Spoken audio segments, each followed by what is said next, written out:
Bonjour, je m'appelle Ashley. Mon anniversaire est dans une semaine. Je fais une fête.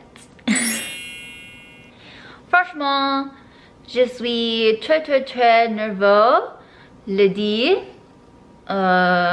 Franchement, je suis très nerveux à le dire d'organiser cette fête parce que c'est ma première fête dans cet appartement. Mais je suis aussi ravie pour ma fête.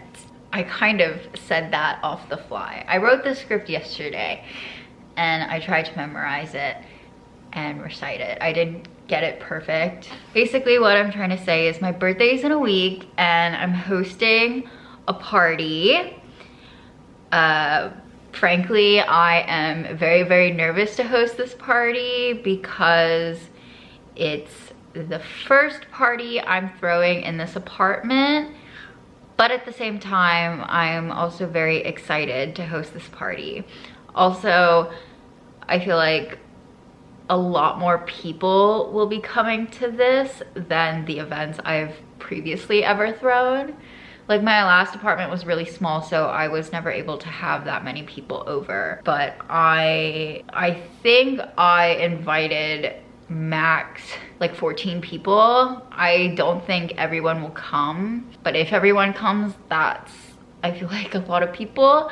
And also, I like didn't know how to say this, but birthdays always make me a little bit nervous, especially hosting something for my birthday. And I feel like it's partially, I think part of it is just like anxiety over birthdays in general, but also just like asking people to come and like celebrate you. And I talked to my friend about it and he was like, no one sees it as an inconvenience. It's just like an excuse for everyone to get together. It just so happens to be, you know, a day that's celebrating you. And I was like, okay, yeah, I guess, but I still feel just a little bit nervous about it. But I am also just like excited for it and I hope it just like goes well. I'm gonna try and say my script again, but this time I'm gonna try and say it without looking at what I wrote.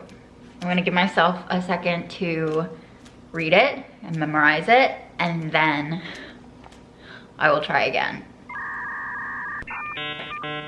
Mon anniversaire est dans une semaine. Okay, I think I messed this up. I'm pretty sure semaine is feminine, so I don't think it's une semaine. I think it's une semaine. So, mon anniversaire est dans une semaine. Je fais une fête pour mon anniversaire. Franchement, je suis très nerveux l'idée d'organiser cette fête parce que c'est mon première fête dans cet appartement. C'est ma première. Mais je aussi ravie pour ma fête. I don't know. Okay, yeah, I think I did that right. Oh my gosh, go me. I think the beauty of like language is that like when you're learning to translate, it doesn't have to be exactly perfect, and ultimately you're just trying to communicate something. So I don't know what I'm saying anymore. I think the point that I'm trying to convey here is that when you learn a language, you're just trying to learn to communicate. And like in language, you can communicate the same idea by saying different things. So in learning a different language, like you can communicate the same idea by saying different things. I believe that is what I'm trying to say here. But that's all I have to say for now. I am trying to figure out what I want to provide for my party. I definitely think I want to do some bread. I'm thinking crispy rice, and drinks, obviously. I think my favorite cocktail is a bee's knees, so I definitely think I'm going to provide bee's knees. But then I don't know if everyone likes that, so I don't know what else. I'm just thinking. I have a week to think about it. J'ai une semaine. Ah oui. À bientôt.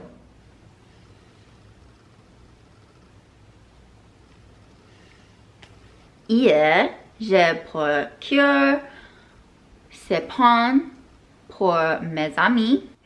C'est très grand.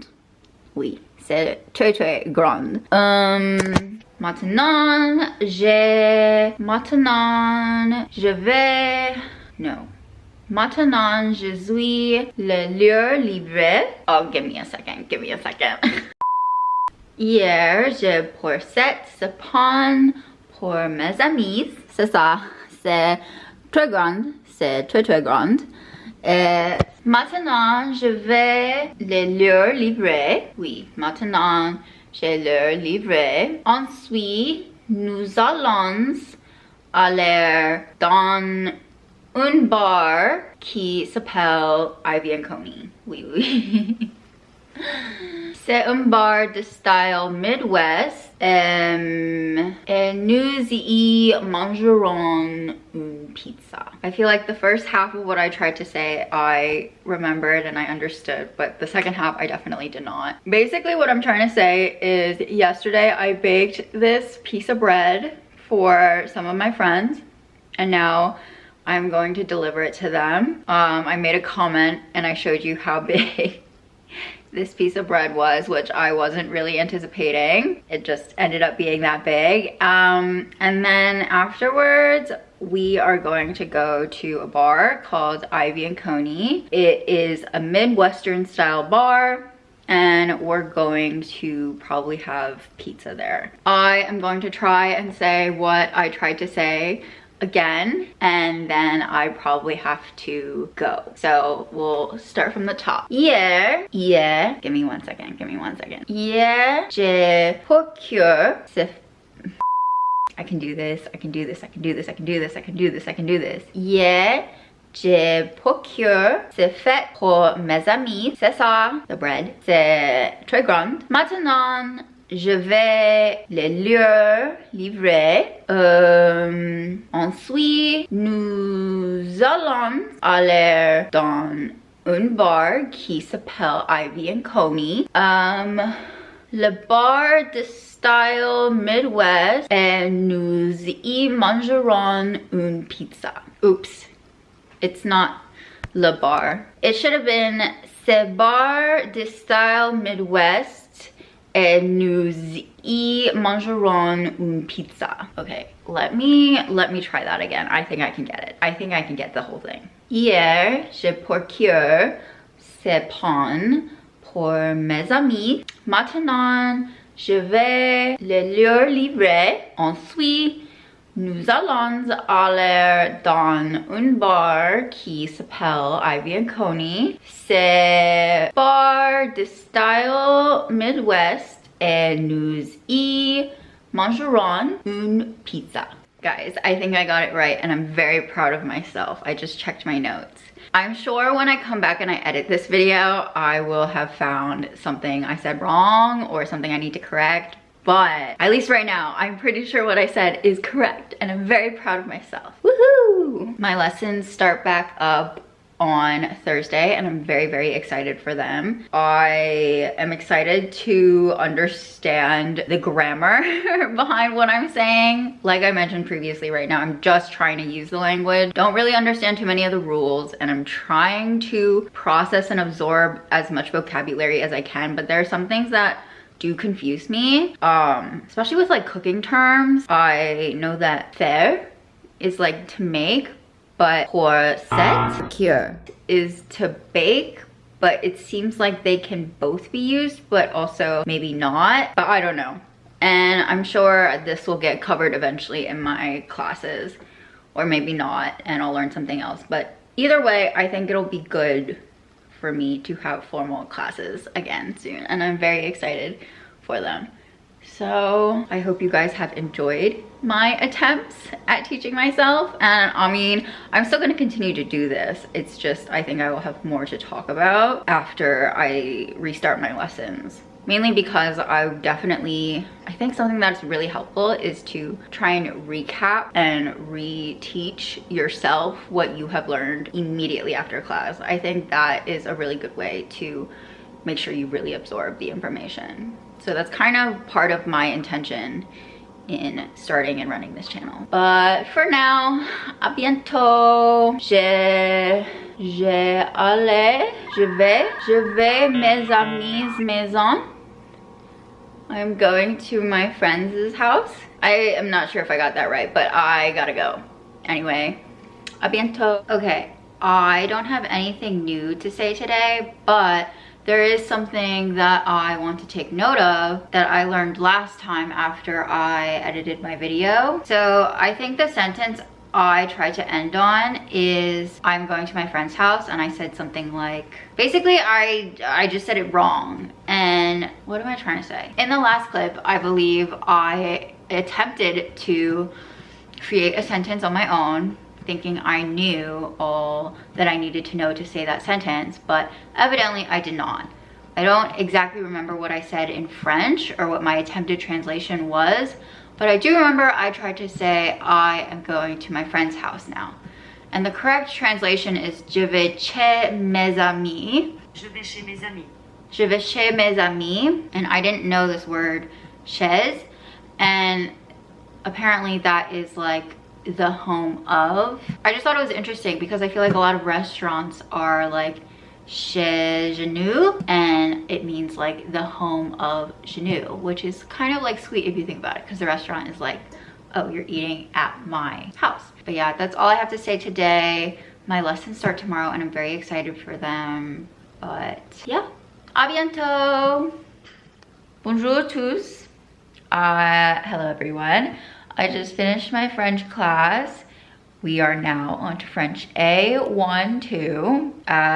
So in A1, we covered a little bit more than we needed to. So this class was basically a repeat of one of my later A1 classes. I will do a quick overview of, I think, concepts we covered.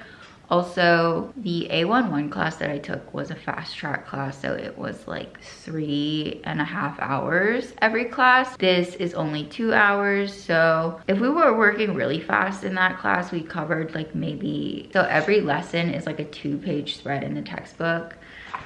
Some days we covered up to like 4 of these. In this class, we only covered 1, and we're on dossier 2, lesson 3, so section 2, lesson 3, I assume.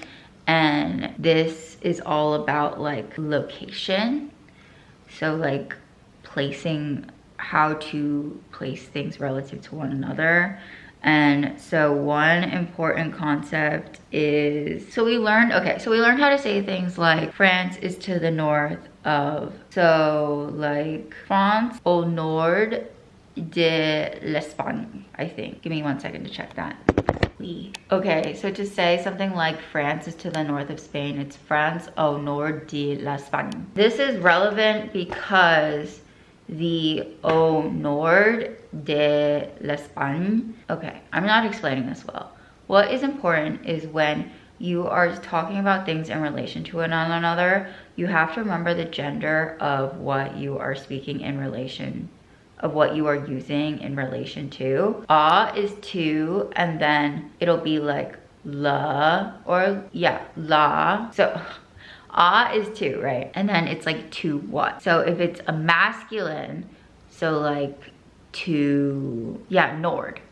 I guess nord is le nord, the north, or le nord is the north. So technically nord is a masculine word, but you can't say le, so that combines into o, and then everything else is pretty much the same. So la, so it's la France. So what is that? Yes, a la France is to France, and then L apostrophe is for when the word starts with a vowel or an H. So like I said earlier, France au nord de l'Espagne, it's l'Espagne because L apostrophe because Espagne starts with E. And then another interesting one is le. So if it's like the subject is a plural, you can't say le, you say O, but it's spelled A-U-X. Instead of à les États-Unis, which you would think is to the United States, I think it's aux États-Unis. Let me check that. Oh, yeah. Here is the little diagram in the textbook. And then another concept we discussed today was whether to use on for a method of transportation or So yes, so you use on, en, like en bateau, on a boat, or en avion, when you are in whatever you are transported in. Like if you are physically you're in an airplane, you're in a boat. So in which case you would say en bateau or en voiture, which is in a car. You utilize when a apostrophe, not a apostrophe, a, and then like the dash on top, when you are on the method of transportation. So à pied, on foot, à cheval, on a horse, not cheval, à cheval, what did I say? À pied, à cheval, à vélo, à moto, oui. And then, I think I might have mentioned this in my first French video, but we covered 2 new verbs, aller et prendre.